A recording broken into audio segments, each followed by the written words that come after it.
1995년 6월 29일 목요일 17시 57분 발생한 대규모 건축물 붕괴 사고. 서울의 삼풍백화점이 붕괴하여 사상자 1345명이 발생하였다. 당시 대구 지하철 공사장 가스 폭발 사고 이후 2개월 만이며 성수대교 붕괴 사고 이후 8개월 만의 사고였다. 3개의 건물 붕괴 관련 참사 중 사망자 11위를 기록했다. 원인이 부실공사로 밝혀지자 성수대교 붕괴 사고와 함께 안전불감증의 대표적 사례로 거론되었고, 전국적인 건축물 안전실태 조사와 건축법의 강화 계기가 되었다. 당시 사회적으로 매우 큰 충격을 주어 많은 작품들에서 소재로 삼기도 했다. 고객의 생명보다 자신의 회사에 대한 티끌만한 이익을 더 중시했던 삼풍건설 산업의 모습에 국민들의 분노가 들끓게 되었고, 앞선 성수대교 사건과 더불어 문민정부의 사고공화국이란 오명을 씌워버린 대표적인 사례로 남게 되었다. 2023년 6월 29일로 참사 28주기를 맞이하였다.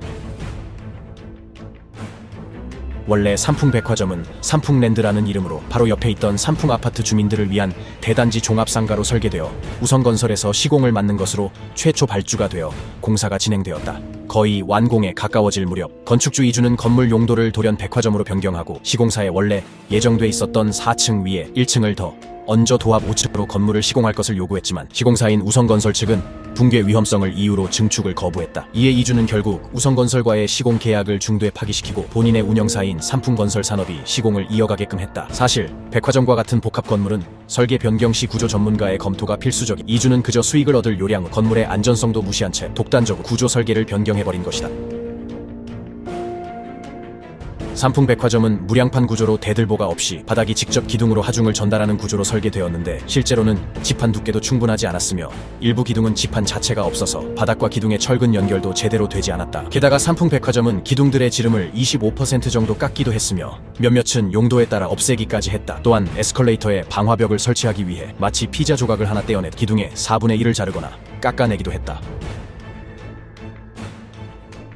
철근 콘크리트 건물을 건축할 때에는 일반적으로 더 많은 무게를 버틸 수 있도록 설계하고, 삼풍백화점 역시 계획보다 2.5배의 무게를 버틸 수 있도록 지어졌다. 하지만 개장 이후부터 지나치게 용도를 자주 변경했기 때문에 건물은 결국은 버틸 수 있는 한계를 넘겨버리고 말았다. JTBC 이규현의 스포트라이트에서 인터뷰한 당시 청소부의 증언에 따르면 휴점일에도 매장을 재배치하고 공사를 하느라 쉬는 날이 없었다고 한다.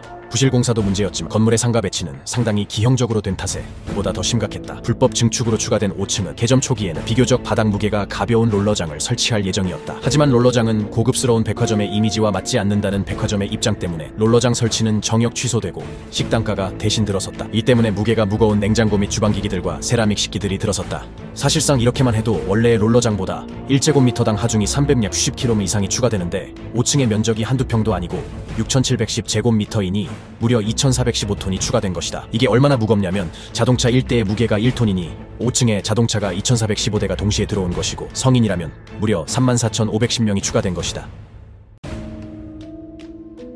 삼풍백화점은 여러 부실공사와 운영상의 문제점이 있었지만 사실 사고의 결정적인 원인은 바로 백화점 옥상에 위치해 있던 에어컨 냉각탑이었다. 삼풍백화점 옥상에는 에어컨 냉각탑이 3대 있었는데 이 냉각탑들의 무게만 해도 36톤, 냉각수까지 채우면 무려 87톤인데 이는 옥상이 견뎌낼 수 있는 하중의 4배가 넘는 엄청난 무게였다. 이 때문에 개장 초기부터 미세한 진동과 물이 새는 현상이 벌어지기도 했다. 건설 초기에 냉각탑은 삼풍백화점 옥상 동쪽에 설치되어 있었다. 하지만 냉각탑의 시끄러움 때문에 근처의 삼풍아파트 주민들로부터 민원이 끊이지 않았고, 이에 백화점 측은 정식 개장 전까지 이 냉각탑들을 반대편 우면로 측으로 옮겼다.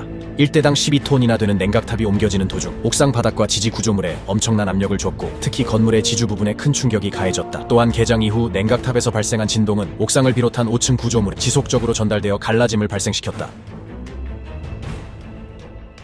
사고 전날부터 이미 지붕에 철근이 올라오는 펀칭 현상이 목격되면서 사실상 이때부터 붕괴는 시작되어 9시 5층 식당가 주인이 긴급 전화를 했는데, 춘원 전주 비빔밥 전문점 바닥에 돌출 부분이 2cm 정도 생겼고 천장이 조금 내려왔다. 빨리 와서 보라 는 내용이었다. 10시 A동 4층 상품 의류부 직원도 건물 4, 5층에서 들려오는 뚝뚝 드르륵 소리와 함께 약 3분간 무거운 진동을 느꼈다. 그리고 12시 무렵 백화점 측은 건물 설계 감리 회사인 우원건축에 연락하는 한편 옥상의 에어컨 가동과 5층 입주업소에 대한 가스 공급을 중지시켰다. 붕괴 당일 삼풍백화점을 방문한 쇼핑객들은 백화점에 들어서면서 숨이 콱 막히는 느낌을 받았다고 한다. 이 때문에 사고 발생 직전에 너무 더워서 견디지 못해 쇼핑을 그만두고 백화점을 미리 빠져나가 참사를 피한 사람들도 제법 있었다. 대표적인 인물이 개그맨 이상해와 국악인 김영인 부부다. 붕괴 약 3시간 전인 15시경 구조기술사 이학수가 도착하였고 백화점 임원진과 대동하여 안전진단을 실시하여 여기서 이학수는 중대한 실수를 저질렀다. 붕괴 위험은 없다. 보고하고 보강 방법으로 철제빔으로 슬래브를 받치는 방법, 기둥 주위에 철제빔을 받치고 철제 와이어로 기둥과 기둥 사이를 받쳐주는 포스텐션 공법이 있다고 제안한 것이다. 이주는 이학수의 의견을 지지했고 영업 중지 조치를 취하지 않았다. 17시 40분 4층 천장이 뚝 소리를 내며 움직였고 5층 천장에서 시멘트가 떨어졌다. 17시 47분 다시 뚜둑하는 소리가 들려 4층에 있던 사람들은 비상구와 비동 방향으로 대피하기 시작했다. 17시 50분 삼풍백화점에서 비상벨이 울렸다.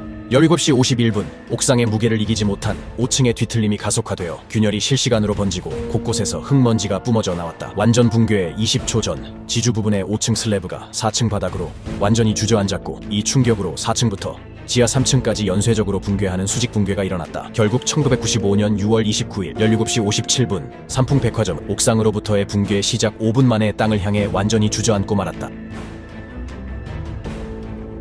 붕괴 사고로부터 얼마 지나지 않은 시점에 당시 MBC 김은혜 기자가 구조대원의 옷을 빌려 입고 붕괴 현장에 들어가 건물의 설계도를 꺼내와서 부실공사로 인한 붕괴였음을 보도하자 온 국민이 분노했다. 붕괴 후 현장에 있던 모든 이들은 공황 상태에 빠졌거니 이런 참사를 상정하여 사전에 마련된 대응 수칙도 없었기 초기 단계에서 사고 현장을 통제하기란 불가능했다. 많은 사람들이 악마의 미소로 기억하는 이 사진은 많은 커뮤니티에서 언급되었고 꼬리에 꼬리를 무는 그날 이야기 시즌2 삼풍백화점 편에서도 얼굴에 모자이크 처리된 사진이 자료로 등장했다.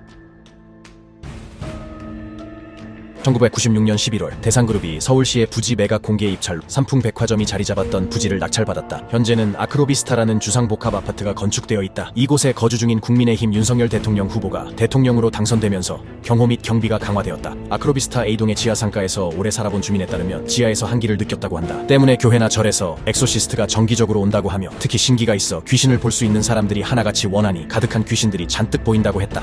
어머니와 아이가 백화점에 갔는데 아이가 너무 울어서 백화점에서 나와 아이에게 왜 그렇게 웃냐고 다그치니 아이가 엄마는 검은 옷 입은 사람들 못 봤어 라고 했다는 이야기도 제법 유명한 괴담이다. 그리고 이야기 마지막에 그 백화점은 삼풍백화점이었다.